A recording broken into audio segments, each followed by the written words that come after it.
بسم الله الرحمن الرحيم. يوم حافل بالماتشات. عندك كان الاهلي الصبح الساعه 4 وقدر يكسب وعملنا عنه ريلزايه، يعني بص على حسب الماتش، ماتش ما كانش قوي قوي فريلزايه. الزمالك يا سيدي مع فريق دي كداها. بص انا داخل سخن ليه كده يعني؟ السلام عليكم الاول، يعني عاملين ايه؟ يا رب تكونوا بالف خير يا رب.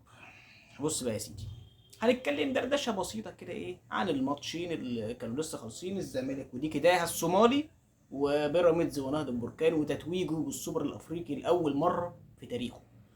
فاحنا يا سيدي النهارده هندردش شويه حلوين كده مع بعض، فمش عايزك تزهق مني.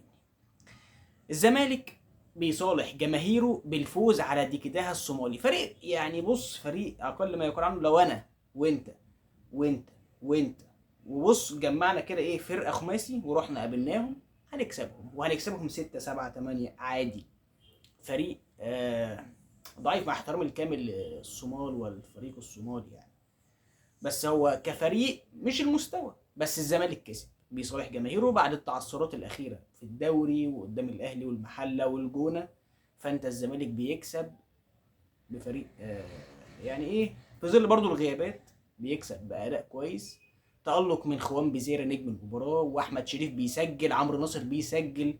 فانت في مميزات برضو ان في لعيبه زي بتسجل، زي اول مره بتسجل اول مره زي احمد شريف، واللي هو بيلعب جناح في ظل غياب ادم كايد.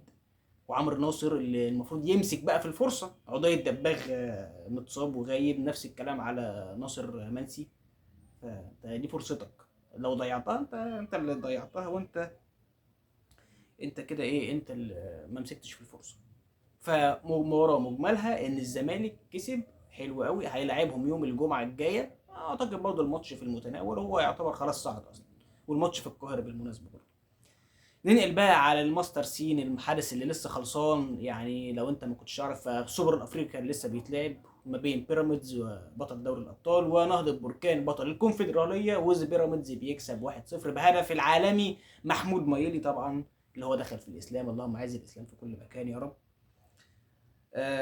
مهاجم تقيل، يعني في ظل ان بيراميدز ما كانتش افوق حاجه او ما كانش ادائها هو ده الاداء اللي متعودين عليه من بيراميدز اخر فتره، ما عدا فتره الدوري قبل ما يفوق في بدايه كاس الثلاث قارات. محمود مايلي هو اللي جاب جون من فرصه معدومه، الفرصه يعني انت يالا، انت متطرف كده، متطرف في البوكس وتشوط في اخر الجون، صعبه. فما شاء الله والله، يعني حته تقيله وتقيله قوي محمود مايلي، يعني او فيستون مايلي او محمود مايلي، لا محمود مايلي هو مسلم دلوقتي الحمد لله. فحته تقيله وشايله بيراميدز، يعني ايه في ظل ان انت اهو ادائك ميت، في لاعب هيخلص لك الدنيا، زي ايه، زي وسام ابو علي كده، ايه من اقل فرصه هيسجل جول. ده بس طبعا كان وسام اللي بيضغي اكتر عليه قوي، اللي ممكن اقول لك ان في يا جدعان خلاص بقى عايزين نقول الكلمتين، ما بيحبكش الضمير غير في وقت التصوير. كان اللي بيميز وسام ايه، ان هو شامل، ضربات ثابته، ضربات جزاء، اي حاجه شغال. ففيستون مايلي او محمود مايلي برضه من اقل، بص فرصه والله ما تجيب ربع فرصه، مش دي يعني، دي مش هقول عليها ربع فرصه، لا دي ايه مفيش، يعني هي كره اي واحد تاني ممكن يلعبها بالعرض مش هيشوطها. فده فرق كواليتي، طراز اوروبي موجود في قائمه فريق افريقي، مش اكتر من كده. فبيراميدز كان الشوط الاولاني شوط هزيل بالنسبه سواء لنهضه بركان او بيراميدز. الشوط الثاني نوعا ما بيراميدز زق شويه، بس في لعيبه برضو فضله يعني، فضله على الاداء الثابت زي محمد الشيبي احسن باك يمين في القاره، فيستون مايلي برضو احسن مهاجم في القاره. شوف بقى عايزين نقول مين تاني احسن لاعب في القاره عامه. فبيراميدز يعني عايزين برضو نقول حاجه، طبعا بنبارك لهم بالفوز باول سوبر افريقي ليهم في يعني موسم. بيراميدز على المستوى الافريقي فنشت كل حاجه، دوري الابطال، سوبر افريقي، واخدين كاس الثلاث قارات، او اللي هو صعدوا فيه نص نهائي، هيقابلوا الفائز ما بين امريكا الجنوبيه او بطل امريكا الشماليه او الجنوبيه. فانت بيراميدز كان ممكن تلاقيه داخل في حسبه كده ايه، بطولات كتير، لو كان كسب الدوري اللي فات اللي الاهلي كسبه في اخر اللي هو ايه اخر اللحظات، في اخر كام ماتش الاهلي كسب، بيراميدز وقع، الاهلي خد الدوري. لو كان بيراميدز خد دوري في افريقيا، وعد معايا، دوري افريقيا، كاس الثلاث قارات، ادي كده ثلاث بطولات اهو، سوبر افريقي ادي كده 4، كان هيروح كاس عالم انديه، كاس عالم انديه صح، ده كاس عالم انديه لسه 2029 تصدق، ده لسه فيه لسه. فبيراميدز دلوقتي بقى في جعبته من ساعه ما بدأ، كاس مصر، دوري ابطال، كاس ثلاث قارات، وسوبر افريقيا، 4 بطولات، واربع بطولات تقال يعني، مش اي حد بياخد البطولات دي.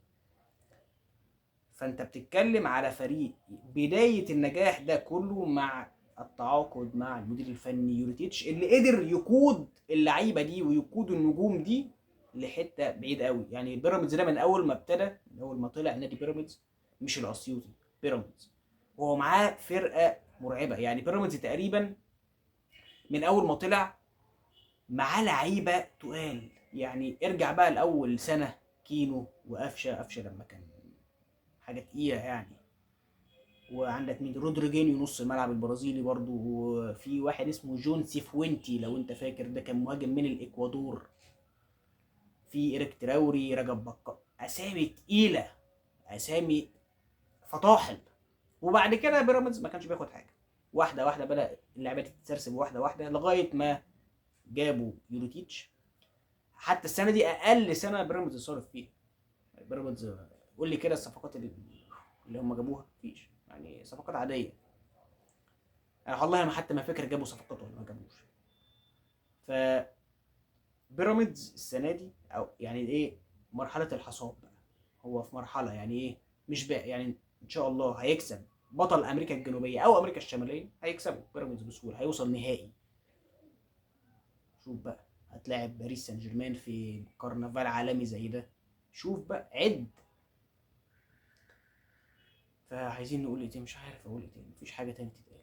يعني نادي بيراميدز يستحق ان هو يفوز. بالمناسبه دي مش اول مره يواجهوا نهضه البركان، كانوا قابلوها قبل كده في نهائي الكونفدراليه ونهضه البركان كسبت 1-0. والله الفرق كانت سنه كام، بس هي يعني كان لسه عبد الله السعيد في بيراميدز، كان لسه عبد الله السعيد في نادي بيراميدز.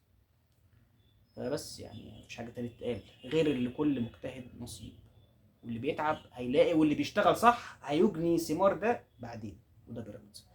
فبس كده يا سيدي، ما تنساش اللايك والفولو عشان يوصلك كل جديد. سلام.